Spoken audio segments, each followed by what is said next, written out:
ಅಪಾಯಸ್ ವಿಶೇಷವಾಗಿ ಸ್ವಾಮಿ ಈ ಒಂದು ಸಂದರ್ಭದಲ್ಲಿ ಸ್ವಾಮಿ ಹೇಳ್ತಕ್ಕಂಥ ವಾಕ್ಯವನ್ನ ಮತ್ತು ಮಿಷನರಿ ಜೀವಿತವನ್ನ ಸ್ವಾಮಿ ಉತ್ತಮದಲ್ಲಿ ನೀವು ನಮ್ಮನ್ನು ನಡೆಸಬೇಕಂತ ಪ್ರಾರ್ಥನೆ ಮಾಡ್ತೇವೆ.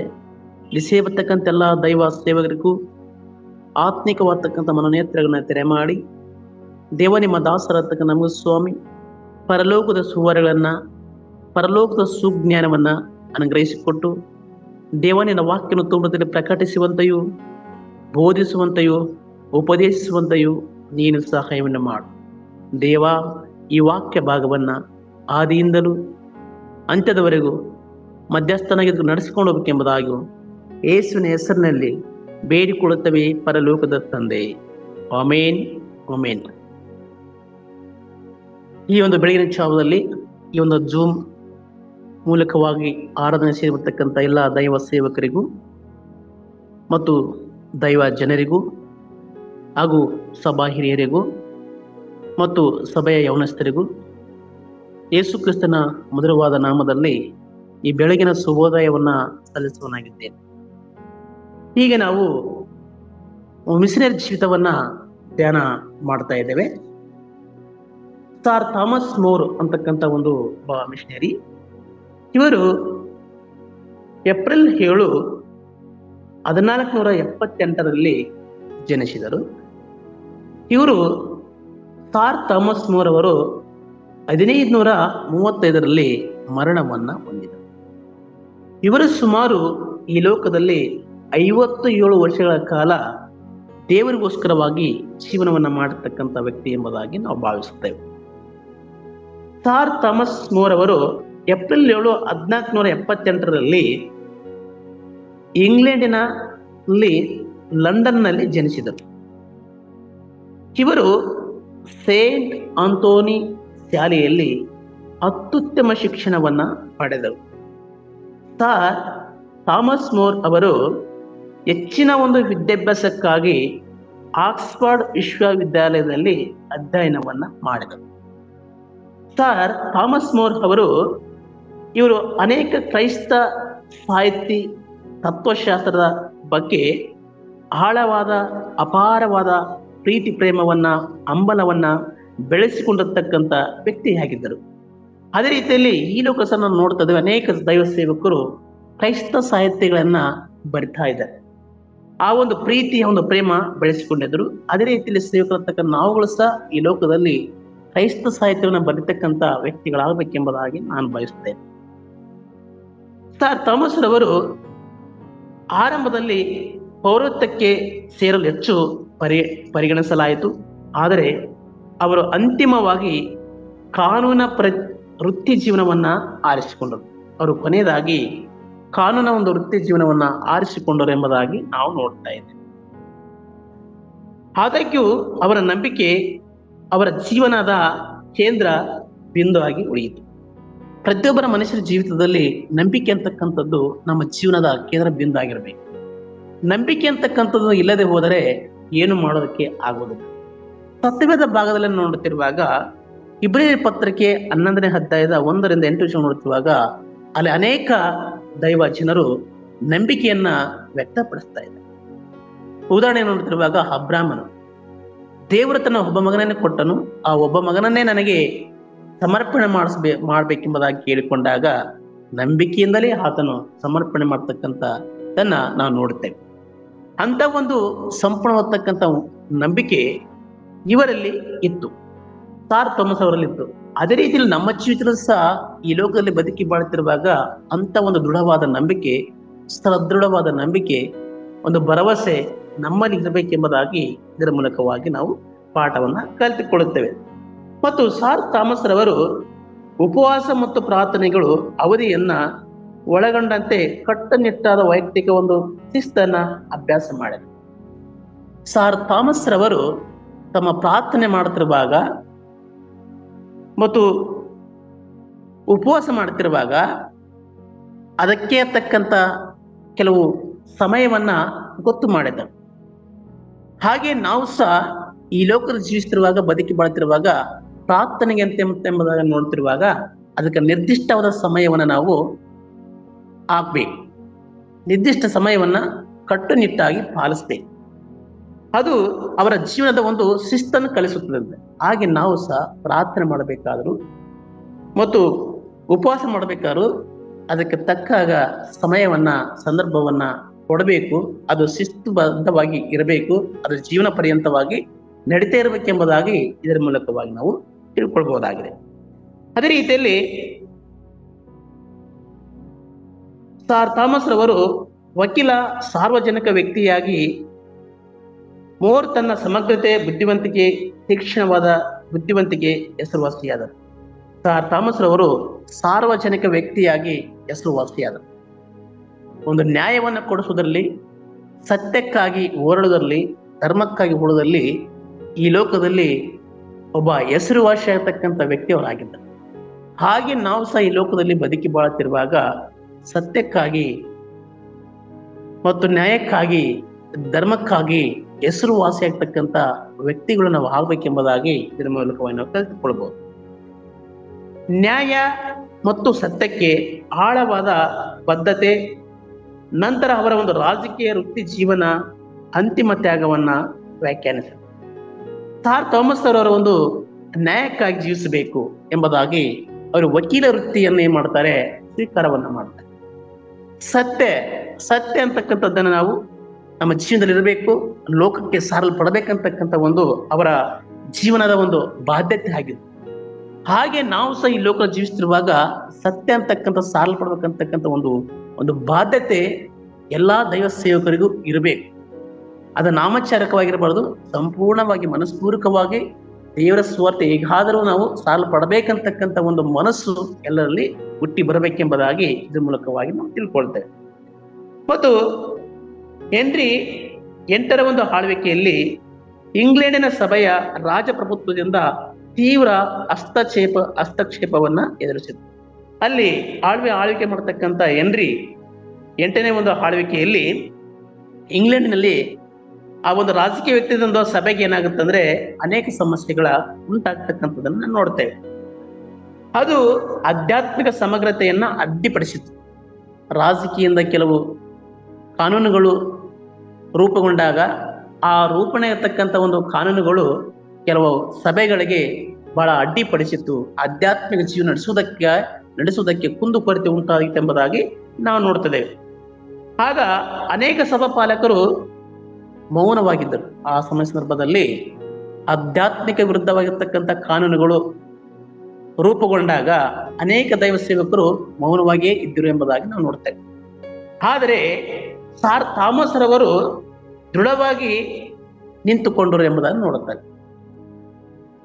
ಅಲ್ಲಿ ಸತ್ಯಕ್ಕಾಗಿ, ನ್ಯಾಯಕ್ಕಾಗಿ, ಧರ್ಮಕ್ಕಾಗಿ ಆ ಸಭಾಪಾಲಕರಾಗಿರ್ತಕ್ಕಂಥವರು ಯಾರು ನಿಂತುಕೊಳ್ಳಲಿಲ್ಲ, ಎಲ್ಲರೂ ಮೌನವಾಗಿದ್ದರು.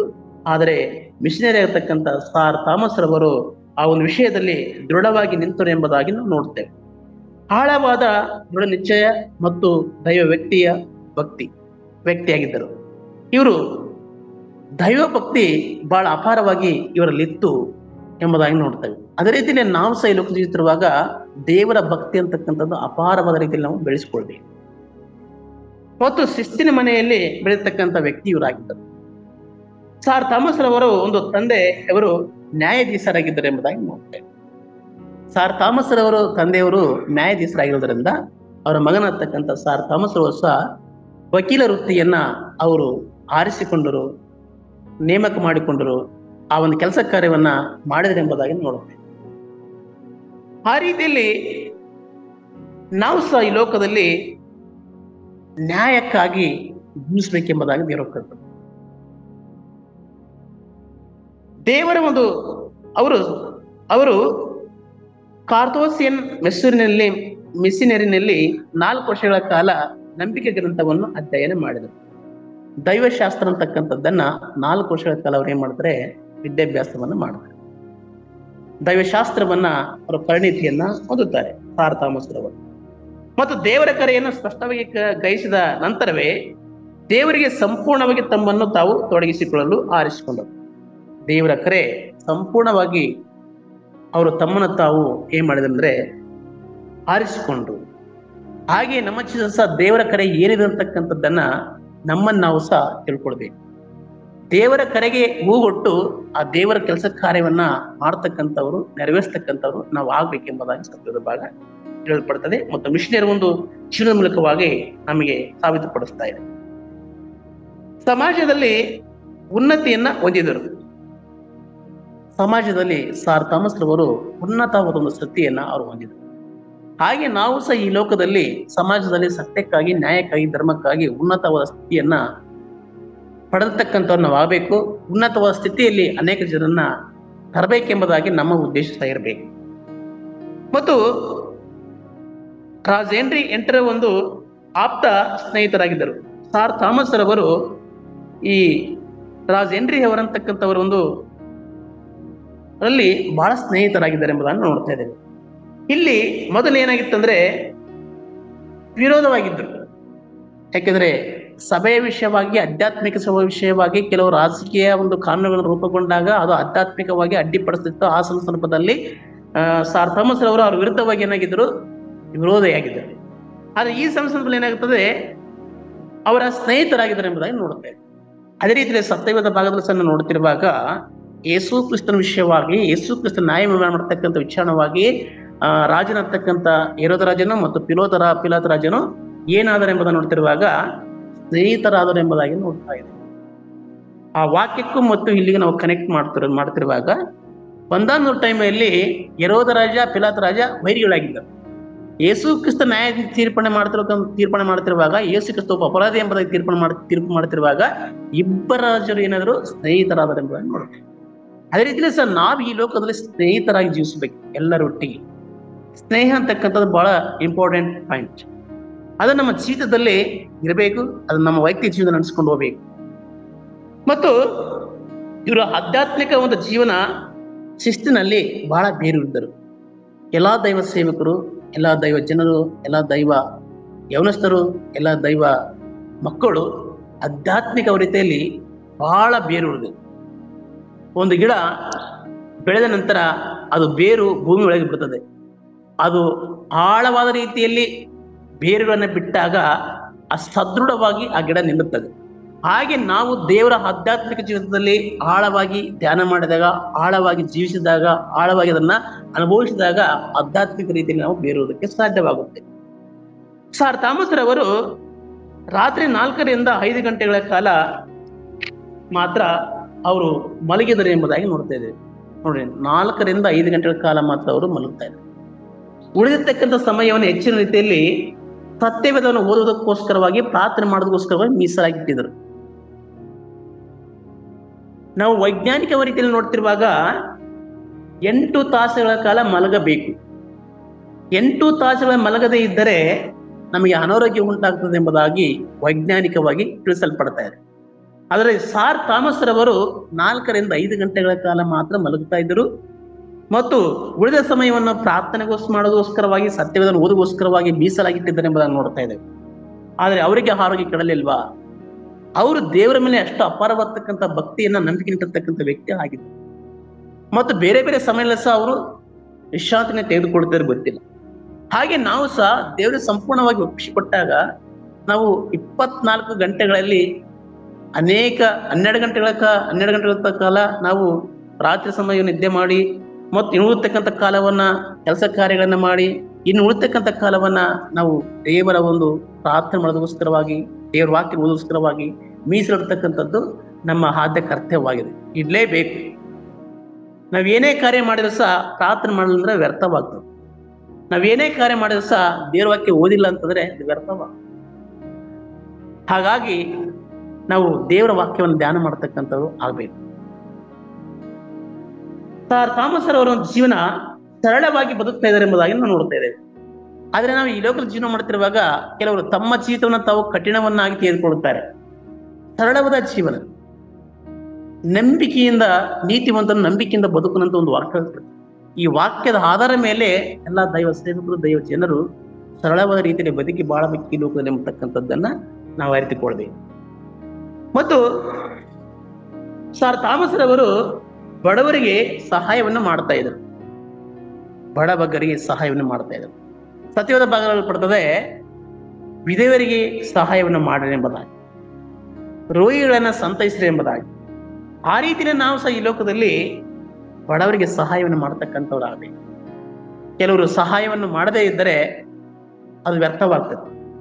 ದೇವರು ಕೇಳಪಡ್ತದೆ, ನೀನು ಏನು ಯಾರಿಗೆ ಸಹಾಯ ಮಾಡ್ತೀಯೋ ಅದು ನನಗೆ ಮಾಡಿದಂತಾಗುತ್ತೆ ಎಂಬುದಾಗಿ ಹೇಳ್ಕೊಂಡಾಗ ಆ ವಾಕ್ಯನ ಜ್ಞಾಪಕ ಮಾಡಿಕೊಂಡು ನಾವು ನಮ್ಗೆ ಎಷ್ಟಾಗುತ್ತೆ ಅಷ್ಟು ಸಹಾಯ ಮಾಡ್ತಕ್ಕಂಥದ್ದು ನಾವು. ರೋಗಿಗಳಿಗೆ ನಾವು ಸಂತೈಸಬೇಕು, ರೋಗಿಗಳನ್ನ ನಾವು ಸಂತೈಸಬೇಕು. ಯೇಸು ಕ್ರಿಸ್ತನ ಸಕಲ ವಿಧವಾದ ರೋಗಿಗಳನ್ನ ವಾಶ್ ಮಾಡೋದು. ಹಾಗಿರುವಾಗ ನಾವು ಸಹ ರೋಗಿಗಳಿಗೆ ಸಂತೈಸ್ತಕ್ಕಂಥದ್ದನ್ನ, ಅವರಿಗೆ ಉಪಚಾರ ಮಾಡ್ತಕ್ಕಂಥದ್ದನ್ನ ನಾವು ಕೆಲಸ ಕಾರ್ಯವನ್ನು ಮಾಡ್ಬೇಕೆಂಬುದಾಗಿ ಇದರ ಮೂಲಕ ತಿಳ್ಕೋಬಹುದು. ಮತ್ತು ಅವರು ಉದಾರವಾಗಿ ದಾನ ಮಾಡ್ತಿದ್ದಾರೆ ಎಂಬುದನ್ನು ನೋಡ್ತಾ ಇದ್ದೇವೆ. ಸಾರ್ ಥಾಮಸ್ ರವರು ಉದಾರವಾಗಿ ದಾನ ಮಾಡ್ತಿದ್ದಾರೆ, ರೋಗಿಗಳಿಗಾಗಲಿ, ಬಡವರಿಗಾಗಲಿ, ವಿಧವೆಯರಿಗಾಗಲಿ.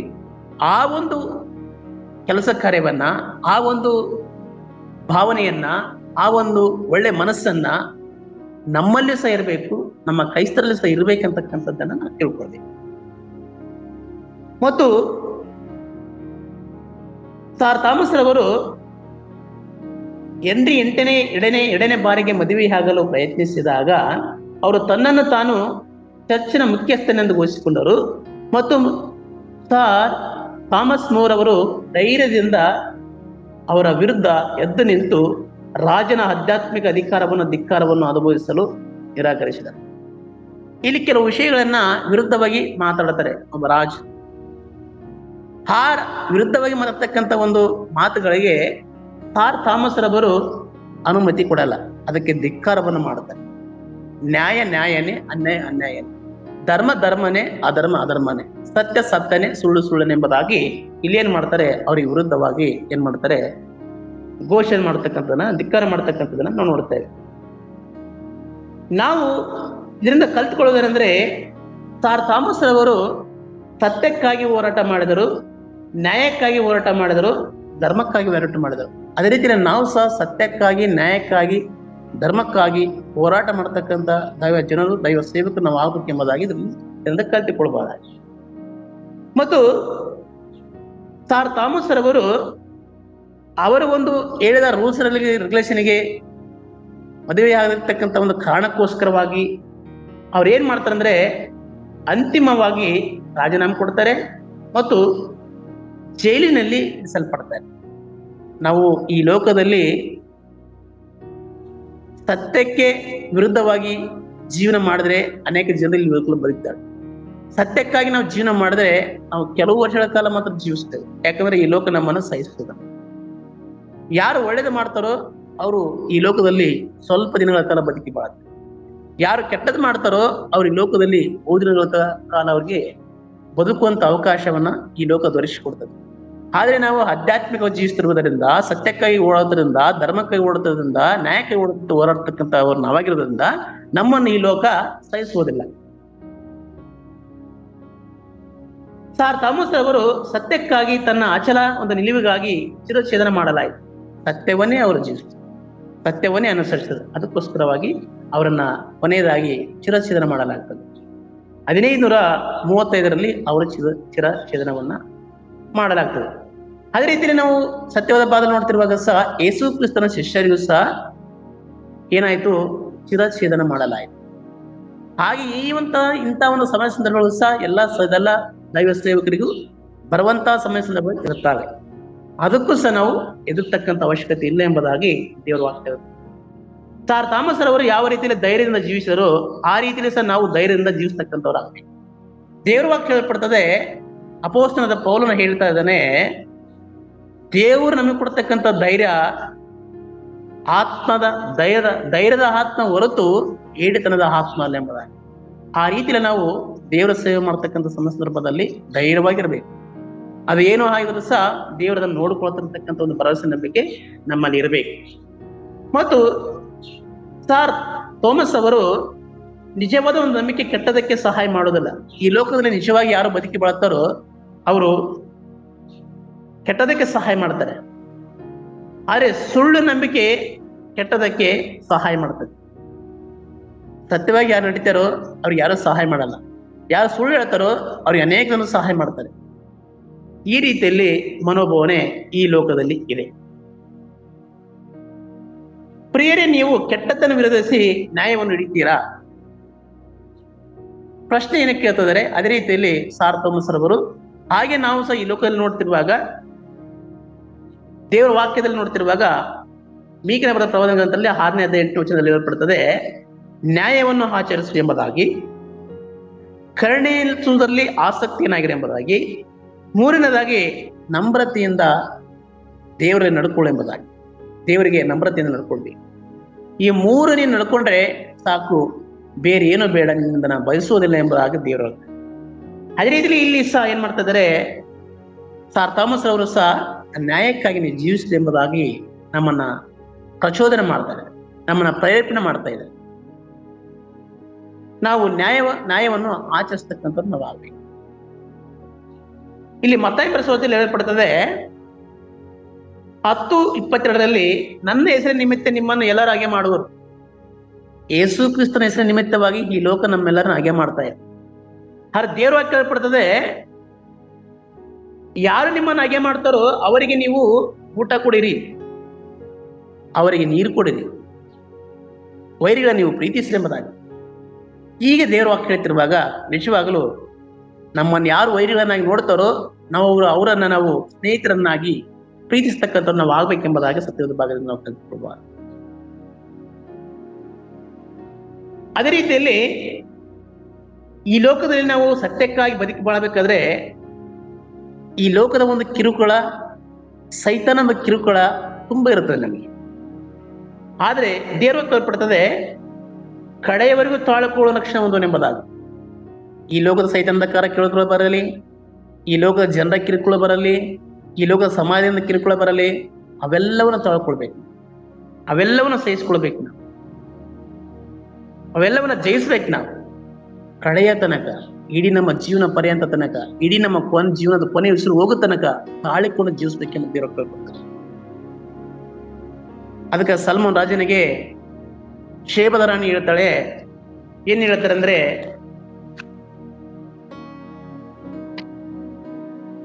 ನಿನ್ನನ್ನು ಮೆಚ್ಚಿ ಇಸ್ರಾಯೇಲ್ ಸಿಂಹಾಸನದ ಮೇಲೆ ಕುಳಿರಿಸಿ ನಿನ್ನ ದೇವರಾದ ಯೆಹೋವನಿಗೆ ಸ್ತೋತ್ರವಾಗಲಿ, ಆತನು ಇಸ್ರಾಯೇಲರನ್ನು ಸದಾ ಪ್ರೀತಿಸುವನಾಗಿರುವುದರಿಂದ ಅವರು ನೀತಿ ನ್ಯಾಯಗಳನ್ನ ಸ್ಥಾಪಿಸೋಸ್ಕರವಾಗಿ ನಿನ್ನನ್ನು ಅರಸನಾಗಿ ನೇಮಿಸಿದ್ದಾನೆ ಎಂದು ಹೇಳಿದಳು. ನೀನು ನ್ಯಾಯವಾಗಿರ್ಬೇಕು, ನೀತಿಯನ್ನು ಅನುಸರಿಸಬೇಕು, ಅದಕ್ಕೋಸ್ಕರವಾಗಿ ದೇವರು ನಿನ್ನನ್ನು ರಾಜನಾಗಿ ನೇಮಕ ಮಾಡಿದ್ದಾರೆ. ಇಡೀ ಇಸ್ರಾಯೇಲ್ ಜನರನ್ನ ಆ ರೀತಿ ನಡೆಸಬೇಕೆಂಬುದಾಗಿ ದೇವರು ನಿಮ್ಮನ್ನು ಆಶೀರ್ವಾದ ಮಾಡಿದ್ದಾರೆ ಎಂಬುದಾಗಿ ಶೇಬದ ರಾಣಿ ಸಲ್ಮಾನ್ ರಾಜನಿಗೆ ಹೇಳ್ತಕ್ಕಂಥದ್ದನ್ನ ನೋಡುತ್ತೇವೆ.